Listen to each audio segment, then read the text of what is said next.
Another edition of the Sports Web. Now you can hear me live from the Tan Talk Sports Studios. I'm your host, Peter Blake, giving you something to think about. The only host of a FM show on Saturday afternoons on 3 to 6 on 106.1 FM and 1340 AM. So a day after the Bucs lose to the Cincinnati Bengals, Dirk Koetter decides to make Ryan Fitzpatrick the starter going into a major game versus the Carolina Panthers. In fact, it's a must-win game because this team at this point cannot go 3-5. So thanks a lot for joining me on Bucs Report. Now, here's my thoughts. It's really simple, guys. We talked about it yesterday. I've seen enough of Jameis Winston to know that I think he's just going to be the quarterback he is at this point. Too many turnovers costing this team victories. And you look at his body language. You look at the team as a whole. There's something there that Fitzpatrick brings to the table. It's an electricity. He works in this offense. He's absolutely right. It's Fitzmagic for this team, and they're going to need that going forward. And can they get it done with the offense? Absolutely. The question is the defense. Can the defense stop anybody? They made stops yesterday, so you look at the statistics overall, Ryan Fitzpatrick, 13 touchdowns, 5 interceptions. Jameis Winston, 6 touchdowns, 10 interceptions. It's very simple. So Dirk Koetter made the right move. I want to hear from you fans tonight. What do you think? Ryan Fitzpatrick is your starter versus the Carolina Panthers, and I would absolutely suggest that he would be the starter the remainder of the year. So we're definitely going to take some questions tonight live here on Bucs Report. I'm your host, Peter Blake, the host of the only FM sports talk show in the Tampa Bay area on Saturday afternoons at 3 to 6 on WTAN 106.1 FM, 1340 AM. Don't forget, November 10th, out at Ferg's, live remote for the Sports Web. Sean the Sports Don, yours truly, Leo Haggerty, Travis Spaley of Rocket Sports and Entertainment. Most likely everybody will be there, but here's what I want from you guys that are watching right now on Bucs Report. Join us out there. Enjoy the Sports Web. Come out there, have a good time, and we'll talk some sports and maybe, who knows, get you on the mic and have some giveaways. So, with that being said, I think we've absolutely moved on at this point. I think the biggest elephant in the room, and I talked about this on my post, is past failures with the Tampa Bay Buccaneers. Here's what a lot of Buccaneer fans are worried about. They're worried about if you get rid of Jameis Winston, who's 24 years old, will he go to another team and win a Super Bowl? And if the Cleveland Browns are the graveyard of quarterbacks, then what are the Tampa Bay Buccaneers? Purgatory? Because it seems like everybody that comes out of the Tampa Bay area and goes from the Tampa Bay Buccaneers goes on to bigger and better things. Case in point, Doug Williams. Hugh Culverhouse gets rid of him for $250,000 because he doesn't want to pay him. Goes on to win a Super Bowl with the Washington Redskins. Vinny Testaverde. Well, actually, I'm getting ahead of myself. Steve Young leaves the Tampa Bay Buccaneers. The team wasn't built around him, struggles for so many years, gets traded to the San Francisco 49ers, wins a Super Bowl, becomes a Hall of Fame quarterback. Vinny Testaverde, number 1 pick, throws a lot of interceptions, but goes to a team that builds around him and has a successful career, leading the New York Jets to the AFC Championship game. Chris Chandler, who the Bucs trade a first-round pick for, goes to the Atlanta Falcons, leads them to a Super Bowl. Doesn't win it, but leads them there. Trent Dilfer wins a Super Bowl. So you're looking at it right now, and you're saying, what am I missing? Is Jameis Winston going to go to a team and win a Super Bowl? Well, here's the difference between all those quarterbacks. I think in the grand scheme of things, this organization in the past didn't do enough to build around those players. In this case, the last 2 years, I think the Buccaneers have done their due diligence into putting weapons around Jameis Winston, and that's why it's so disappointing because, again, you see a throw from Winston for 60 yards to Deshaun Jackson, and then you see some of the throws yesterday in double coverage. So that's been disappointing. Exactly. Steve Young. I mean, and that's the elephant in the room. And it makes you sick to your stomach if you're a Bucs fan. I feel your pain because I grew up in the area. I am a Bucs fan. I'm not afraid to say it. I could be unbiased, but I grew up as a Bucs fan. And I know what the quarterback struggles are. It's tough.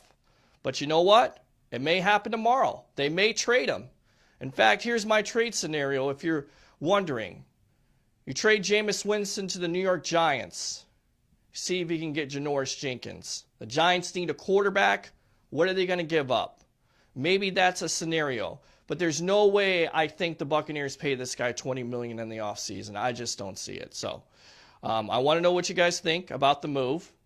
I do not think Deshaun Jackson is going to get traded. And this is why. Because Jackson knows in the grand scheme of things that Fitzpatrick knows this offense and can get him the ball. He is a weapon when used correctly. And when Jameis Winston is in the game, he's not used correctly. With now Fitzpatrick coming back to the team, I don't think the Tampa Bay Buccaneers are going to trade Deshaun Jackson. And honestly, I don't think Jackson wants to be traded from the Bucs because Fitzpatrick is the starter. So I tell you what, let's go out to Bucs Report here. Let's take some questions. All right. Yes, we can finally move on. Number one offense in the league. Absolutely. I mean, they're only 3 yards away in 7 games from topping the greatest show on earth, which was the 2000 St. Louis Rams. Put that in perspective. Fitzmagic for the remainder. Maybe look for a possible trade to get Winston off of our backs. What do you think? I think it's possible. I think if there's a team that calls the Bucs tomorrow and offers a premium pick, maybe not a first, but maybe a second or a third and a player, the Bucs would have to listen, and they may have to make that deal. Crazier things have happened. People get desperate. Teams get desperate at the trading deadline. Maybe there was a team out there that felt like, you know what, if we get Jameis Winston in the building, we can correct some of those things. And they very well may be able to do that because he still is a 24-year-old quarterback. And you would hate to give up on him. But for right now, for this team going forward, the best decision to make is Ryan Fitzpatrick, period. All right, let's see. Trade a 6 for Irvin and a 2nd for Collins. I don't know. I don't know if the Raiders are going to take a 6th-round pick for Irvin. I think that's wishful thinking. A 2nd for Collins. Is that Jamie Collins? Or Landon Collins, excuse me. Landon Collins, a 2nd. I could make that deal if that's what the Giants are going to do. Landon Collins or Janoris Jenkins. I mean, both of those players at this point for Jameis Winston or picks will help your team out. It depends on what Jason Light and this organization thinks about what they have right now. But I'm going to tell you right now, they have to win. Everybody is under an evaluation process. Everybody. Let's see. Yeah, you could absolutely see the whole offense perked up with Fitzy in there. You can. It's a different energy. It's a different vibe. It's a different offense. And now I'll go on a limb here and I'll say this. And I'll give you something to think about because that's what I do. I'm your host, Peter Blake, host of the only FM sports talk show in the Tampa Bay area on Saturday afternoons from 3 to 6 on WTAN, 106.1 FM and 1340 AM. What if I told you that when Ryan Fitzpatrick is in there, that Todd Monken is calling the plays? And what if I told you that the guy that's calling the plays when Jameis Winston is in there is Dirk Cutter? Because if you think about it, when Fitzpatrick is in there, he's spreading the ball out. He's throwing the ball deep. He's throwing to players like a Howard. He's throwing to players like a Deshaun Jackson. He's spreading it all around the field. When Jameis Winston gets in there, it's a different offense. It's a short, intermediate. Besides yesterday, the 60-yard pass and Mike Evans. But if you look at it from the standpoint, is there a real possibility that Dirk Cutter is calling the plays when Winston is in and Todd Monken is calling the plays for Ryan Fitzpatrick? Something to chew on. All right, let's see here. More questions. Let's see. Wow. There's a lot of questions right now, so let me get to them. I mean, how many quarterbacks ended up being good somewhere else? I mean, it's absolutely true. But, in this, whole diatribe that I've had tonight, I thought about this, and I think the Buccaneers as an organization the last couple years have put the weapons around Winston. So you don't feel so bad about it. You really don't. With those other quarterbacks, I don't think they did enough. I don't think they did enough for Steve Young. I certainly don't think they did enough for Vinny Testaverde.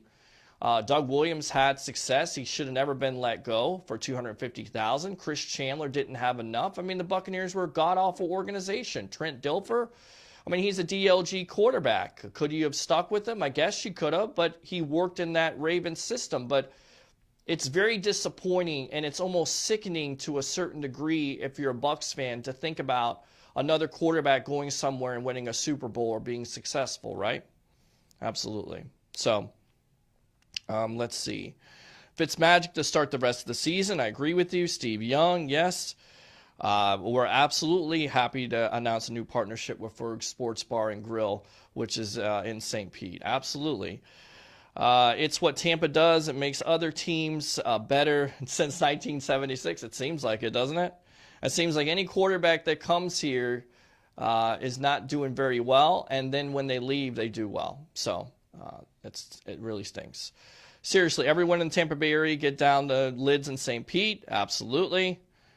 Let's see. Trent could be the worst quarterback to win a Super Bowl. He was, most likely, but he was a DLG quarterback, and he worked in the confines of the offense.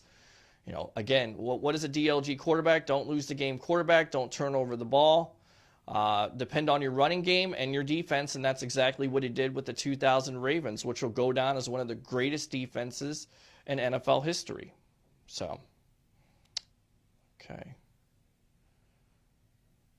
I seriously doubt, Peter, it's plain that Jameis just didn't play well or connect with him like Fitz. It's Monken's offense. I don't know. I don't. It's a totally different offense to me. Totally different offense. He's throwing to Adam Humphries. He's throwing to Cameron Brate, and I get it. He's playing some favorites, but it looks like a totally different offense. It doesn't look as aggressive as Monken's offense because, again, it goes back to the belief. Mike Smith didn't have belief in his players. That's why he didn't play as aggressive. Could Dirk Cutter feel the same way about Jameis Winston? Maybe. Winston is straight garbage. If he steps by on the field, everyone should be fired. I think there's definitely a case for that. Need to get rid of Caleb and Dotson to get the O-line together. Absolutely. We need to get a package together for Zona to get Patrick Peterson. If that means putting GMAC in there, so be it. GMAC has value, but won't for long. Absolutely, and I think they'll probably explore that either tomorrow or next offseason because I think McCoy has not only been injury prone, but also he's on the decline of his career, and of course he's making that big number. So that's definitely what they're going to explore at this point. How many years do you think Fitzpatrick will continue? Maybe 2 years. Maybe he's your stopgap quarterback. You play him this year, the remainder of the year, and then next year you draft a quarterback and play him that, and you don't rush the quarterback in. You don't start him right away. You develop him, which is what you need to do. We need a new GM. We should hire Derek Brooks as our VP of operations. I absolutely agree with that. I think Jason Light's done a good job with some of the talent he has, but I also think he's missed. And I think that some of the needs on this team this year have absolutely been there and have been there in the last couple of years. You still need a pass rusher. You still need an offensive line. You still need a running back. You still need cornerbacks. We've been talking about this the last couple of years, but there's a lot of needs to fill and free agency. I don't think he's done necessarily a great job, but I will definitely give him credit on Jason Pierre-Paul, who most likely is going to surpass Simeon Rice here in the next couple games to be your double-digit sacker since 2006. I think he's done a good job. I also think it's been unfortunate with the injuries to the defensive line being so hurt. So let's see. Thinking 3 tops, maybe 3 years. Let's see. Do you think the Pats will be able to trade for Chung, or is he still in contract? I think anything's possible at the trading deadline at this point. I mean, if Amari Cooper is going to go for a first-round pick from the Dallas Cowboys, and John Gruden's going to get 2 first-round picks for Khalil Mack, and you hear tonight that Demaryius Thomas may be going to the New England Patriots, I think anything's possible. So we'll see tomorrow. Everyone blamed Doug Martin for the terrible running game, but let's be honest, the O-line is trash. Marpet is the only solid lineman. I think they're better in pass protection, James. That's what I think it is. I don't think they're very good in run. I think they're good in pass protection. I think they have to improve on that, and that takes effort. And again, going back to the Fitzpatrick thing, didn't they block a little bit better when he came in yesterday? I think they did. It's effort to me. It is. No, it's not fine and dandy. The defense needs to absolutely be on their game. They had some stops yesterday, but they also, when they needed to make a big stop in the game, they weren't able to do it. And that's been the consistent thing with this defense. Whenever they get an opportunity to make a big stop, they're not able to do it. It's disappointing. All right, so if you don't know what you're watching, it's the day after the Sports Web, live from the Tantalk Sports Studios on Bucs Report. I'm your host, Peter Blake, host of the only FM sports talk show in the Tampa Bay area on Saturday afternoons from 3 to 6 on the Tantalk Sports Network. Winston isn't going anywhere and winning a Super Bowl as a starter. Well, I think there's a team out there that may pick him up. He's 24 years old. He still can correct some of these deficiencies, but honestly, I think it's correctable by basically humbling yourself, not making the same type of decisions. I go back to the second interception in the game. It's a rollout. The play is to Adam Humphries. If you feel like that play is not to Adam Humphries, either get out of the pocket because the NFL rules favor that, throw the ball out, or take the sack. Live to fight another day. Not every play has to be a big one. That's what he has to learn. And that's what hasn't been taught, obviously, and he hasn't been able to do it. Develop Ryan Griffith with Fitzmagic plays. Well, look, if Fitzmagic runs out, then you may be seeing Ryan Griffin, and you may have to see what Ryan Griffin has at this point. Djax has been taking low-key shots at Winston all day. I've seen that also, and I've also seen O.J. Howard agree, and consequently, when Ryan Fitzpatrick is in, who is he throwing to? Deshaun Jackson, he's throwing to O.J. Howard. He's throwing to Mike Evans. He's not keying on Cameron Braid or Adam Humphries. It's not to say those players aren't good. They just aren't as explosive as the other ones, right? Fitz is right now. Winston is in the future period. We know Fitz is a temporary solution. Get Collins and Jenkins and let's salvage this season. Get a quarterback in the offseason. Winston ain't it. 4 years of nothing. I can't disagree with you. And I was the biggest proponent for Jameis Winston and a defender, but I don't know how you can defend yesterday. And I saw a quarterback that I thought lost his confidence. And that's tough. That's tough because you watch the kid out of Florida State. He is 24 years old. You think he's going to get better. There have been no excuses this year in 2018, and yet instead of progressing, he's regressed. Disappointing. Glazers drafted Jameis. Always thought that Light, Lovey, and Dirk wanted Mariota. Well, look, Ben, Mariota hasn't done anything either. He's done squat. He hasn't even been able to stay healthy. And on top of it, I think the offensive line in Tennessee is a lot better than what the Buccaneers have provided. So, Mariota, Jameis Winston, that comparison at this point to me just needs to go away because both quarterbacks have not been good at all. The only one quarterback that's led his team into the playoffs is Mariota, and you look at his statistics that year, that was more based on the fact of their running game and their defense, not Mariota's play. Look it up. Freeman was also young. Where is he now? Wrong pick. Well, that's one of the quarterbacks that you draft 17th overall. You trade up for him. He's got all the tools. He's got 25 touchdowns and 8 interceptions in 2010. That's the last time this team won 10 games. And you think he's the franchise quarterback, and he turns out that he's not. It's disappointing. It's sickening to Buccaneer fans watching this right now on Bucs Report. Absolutely. Agree with you. On Coke, not going to comment about that. Don't know anything. Heard some rumors, but won't comment. David is the only stud on D. He's been the only star all season for this defense. I think David has been on a milk carton in some instances. I don't think they've used David right since Greg Schiano and Bill Sheridan were here. And for me, I still don't understand why you can't blitz Levante David. Levante David has shown that he can get after the quarterback. Why aren't you using him in that potential? Why aren't you using these players? Why is Levante David still covering A.J. Green? Can somebody please tell me why that matchup is happening? I still don't know. Bucs need defense, no doubt. We need to fix the O-line. Brady, Favre, Breeze couldn't survive with our O-line, but yet they block better with Fitzpatrick.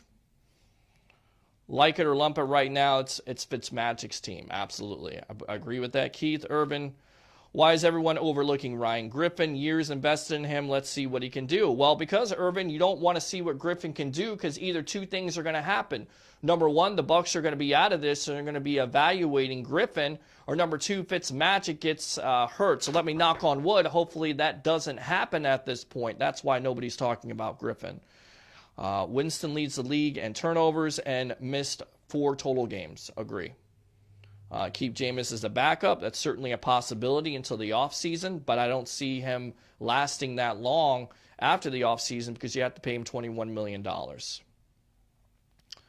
I'm saying the Glazers drafted Jameis mainly for ticket sales. I'm not comparing Jameis and Mariota with the previous comment. Okay, Ben, I understand that. And look, you could definitely make a case for it because there are Florida State fans like myself. There's also Florida Gator fans that don't like them, but is it for ticket sales or is it for production on the field or is it for scheme fit? And if you look at Dirk Cutter's offense, everything that was talked about, it was going to be Jameis Winston's offense that he ran at Florida State under Jimbo Fisher. So I could see why.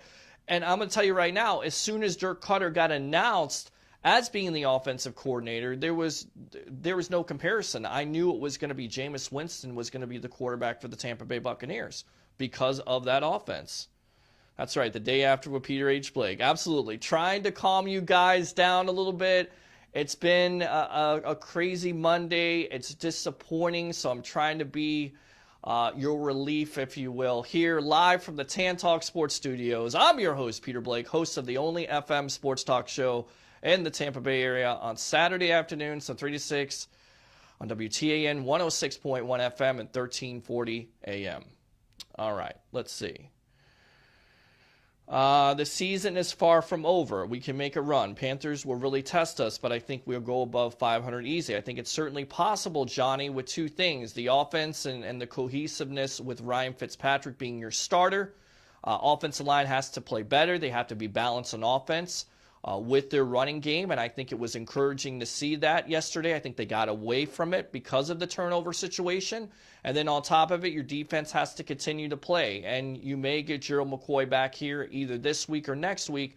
It wasn't good to see Vita Vea hurt, but this defensive line this year, they built so much into it, and it's just a shame because they've been hurt by all the injuries that have happened.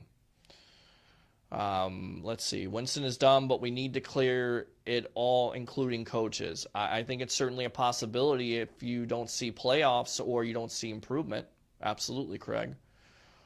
We lost out on drafting a running back last year, injured, and where is he? Well, that's been definitely on Jason Light at this point. With Jason Light's hits, with some of the talent that he's surrounded Winston in this offense and Fitzmagic in this offense, you definitely could say that a running back would have been nice. I was a Dalvin Cook guy, but he hasn't done anything with Minnesota. But if you look even harder at that draft before you draft Ronald Jones, who, by the way, is also hurt, and it does not look like it's going to be a good year for him. It's been a rough year for Jones at this point. You could have drafted Kareem Hunt. You could have drafted Alvin Kamara. You drafted the greatness of, I don't even know what his name is anymore, Jeremy Snoop Dogg. That guy didn't work out, didn't even know the playbook. So he would have rather played with San Francisco, the 49ers, and be on their practice squad than the Bucs. So there you go. Who is the head coach next year? My pick would be James if all this goes south, and I hope it doesn't go south, but my pick, the number one pick, would be Jim Harbaugh. He's a quarterback whisperer. If you do believe that Jameis Winston is going to come back, he does have some type of relationship, so he can turn quarterbacks into superstars. Ask Alex Smith and Colin Kaepernick. The only reason why he was out in San Francisco is because he had a problem with the general manager, so that would be my guy at this point. Another guy, hire Derek Brooks as your player personnel guy, and then if the Pittsburgh Steelers are stupid enough to get rid of Mike Tomlin, hire Mike Tomlin as your coach. He gives some energy. He's a defensive type of guy. He knows the Tampa Bay area. Most likely the Bucs should have hired him a long time ago. So those would be my picks. Let's see. Bruce Arians is retired, so I don't think he's going to come back. What's for Brent Grimes? He's trashed this year. He's not good. He's not good. It's either injury or it's father time, and I would expect him to not be on this team next year. I think he's lost a step or two, and he's not looked good at all. I think the problem with the organization is that we've never had a good quarterback coach to mold our quarterbacks so they can become great players. The history has been most of our past quarterbacks have went elsewhere and become stars, and you're absolutely right on that. And because of the consistency in changing coaches and changing systems, and it goes back to Alex Smith. Alex Smith was a quarterback that came into the league and had 4 offensive coordinators. Jason Campbell, another guy. 3 offensive systems. That plays into the fact of a quarterback not developing. It's different playbooks, different terminology. It's something that will hinder a quarterback's growth. You can't say that about Jameis Winston. He's had the same system ever since he's got here. So, McNichols, there you go. Jeremy McNichols. Jeremy McNugget. That's what he ran like, a McNugget. Okay. Let's see. Bring Tony Dungy back, I'm seeing right now. In a perfect world, you could do that, but I don't see him. I don't know if he's going to be a coach, maybe a player personnel guy, if he could get him out of the booth, but it seems like Dungy's pretty happy where he's at with NBC.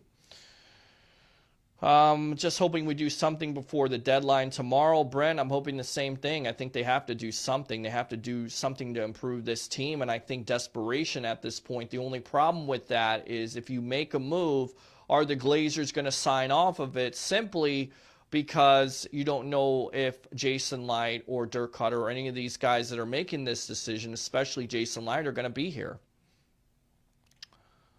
Let's see. Last year, Patriots night game almost won. Absolutely. You're absolutely right if you didn't have a kicker.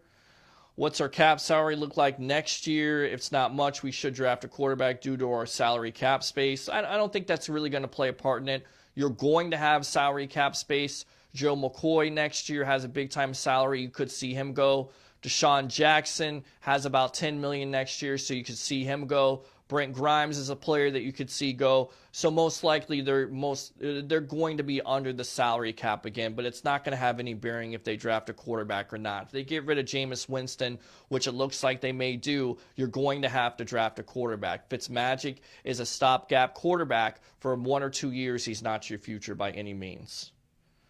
Passed on AP twice. I absolutely remember that. For Gaines Adams, and they wouldn't trade up for Calvin Johnson, which is what John Gruden wanted to do at the time.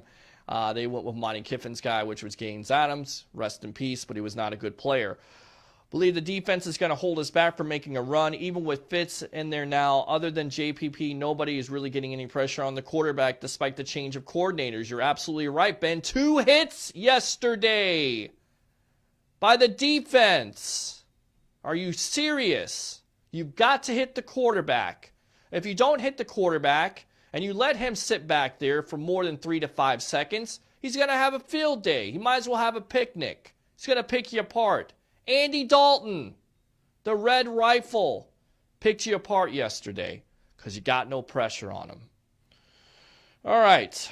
We could still win with Fitzmagic, but hopefully defense and special teams break out something huge. Well, yeah, you got to prove in all 3 facets of the game. It's got to be defense. That's got to make stops and get off the field, which they did somewhat yesterday. But again, the offense put them in a hole by turning over the ball and putting them on a short field. And you have to improve on your red zone percentage. 86% is unacceptable.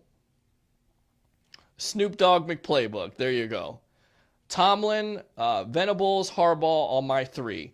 Venables will be getting a call. He's a defensive coordinator at Clemson. He's had a lot of great talent.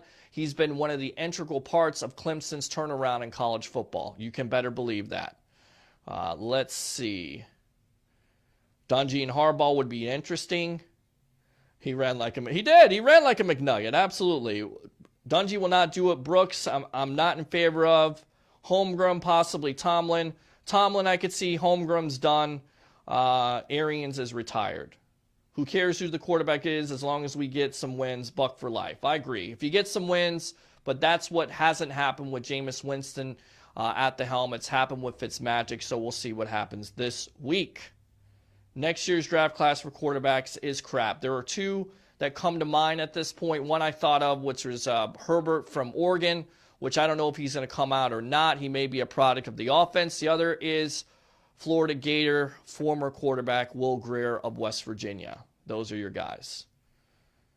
There's such thing as responding to coaching. Coaching does matter, as I've never been sold on Cutter. I think it's definitely a good point. I mean, if you continue, and by the way, that was a sloppy game yesterday. 11 penalties, and the one that really killed me is the 5-yard penalty that you gave, which instead of a 48-yard field goal, it's a 43-yard field goal, if I know my math.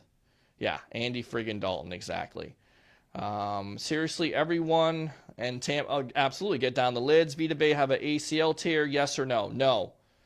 He does not have an ACL tear. What's up, Corey? How you doing? And Will Grier will be a good pick. It just really depends at this point of what you put around him, but you look at the weapons, you look at the offensive line, you look at everything that's in front of this team. I think if they get a quarterback that they can develop and they feel is going to fit this system, then anything is possible. So on that note, guys, it's been the day after with yours truly, the host of the only FM sports talk show in the Tampa Bay area on Saturday afternoons from 3 to 6 on WTAN 106.1 FM and 1340 AM. We call it the evolution of sports talk radio. We give you your own welcome music. We let you call in twice, and we don't hang up on you like those other sports talk shows do. Make sure you join me on November 10th at Ferg's, live from St. Pete on Central Avenue. I'm your host, Peter Blake, here on Bucs Report. Keep on supporting. Love you guys, and I'll see you on Saturday. I'm Peter Blake, giving you something to think about. Have a good night.